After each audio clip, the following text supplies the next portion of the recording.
bien, concrètement, cela ne change pas grand-chose aux conditions de survie des Palestiniens à Gaza, puisqu'on parle d'une pause tactique extrêmement localisée sur l'axe routier qui fait la jonction entre le point de passage de Kerem Shalom et l'axe Salah al-Din à l'extrême sud de Gaza. C'est par cet axe routier que transite une partie des camions d'aide humanitaire. Et désormais, entre 8h et 19h, eh bien, il n'y aura pas de combat, pas de bombardement sur cet axe routier pour permettre à plus de camions de pouvoir atteindre l'enclave palestinienne.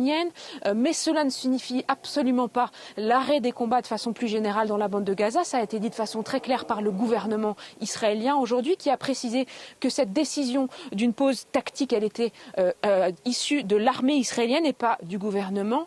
Et puis la situation humanitaire pour les Gazaouis demeure aussi catastrophique. Elle s'empire depuis plusieurs semaines, depuis notamment la prise de contrôle du point de passage de Rafah par l'armée israélienne il y a 5 semaines. C'était par ce point de passage qui marque la frontière avec l'Égypte que passait la majorité des camions destinés à la population civile. Depuis 5 semaines, pas un seul camion n'est passé par Rafah. Et dans ce contexte, eh bien, on comprend bien l'importance d'augmenter le nombre de camions passant par Kerem Shalom, d'autant qu'en bout de chaîne, eh bien, les Palestiniens disent que des contextes de famine ressurgissent dans le nord de Gaza. Depuis hier soir, c'est la fête musulmane de l'Aïd al-Adha et les Palestiniens à Gaza la vivent au milieu des ruines dans un contexte humanitaire toujours plus catastrophique. Claire, l'armée israélienne a subi de lourdes pertes hier avec la mort de 8 soldats à Rafah.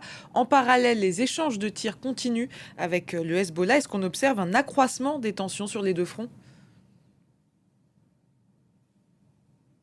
Oui, très clairement. Hier, en tout, ce sont 11 soldats qui ont été tués, 8 dans un incident, l'explosion d'un véhicule militaire qui aurait roulé sur un engin explosif. L'armée israélienne ne précise pas la provenance de cet engin, mais cet événement illustre une réalité de la guerre au sud de Gaza, une véritable guérilla urbaine, puisque le Hamas cible l'armée israélienne avec des explosifs dissimulés ainsi qu'avec des mines.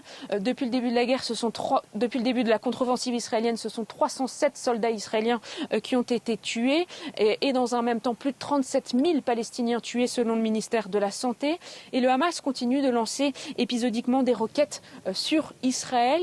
Alors c'est en nombre bien inférieur au début de la guerre, bien sûr, mais le gouvernement considère que la menace existe toujours puisqu'aujourd'hui elle a approuvé l'extension du déplacement des communautés qui vivent à la frontière avec Gaza, principalement dans ces kibbutzim attaqués le 7 octobre. Jusqu'à mi-août, leur hôtel est payé un petit peu partout dans le pays.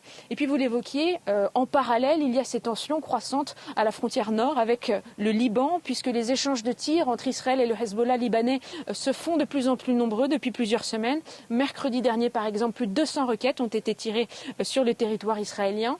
Et sur place, eh bien, les habitants nous disent qu'ils considèrent qu'une guerre de plus grande ampleur est inévitable. Et ça, bien sûr, ça a aussi une incidence sur le déroulé de la guerre à Gaza, puisque la plupart des experts militaires considèrent qu'Israël ne peut pas se permettre d'avoir 2 guerres de haute intensité, aussi bien à Gaza que contre le Hezbollah libanais à sa frontière nord.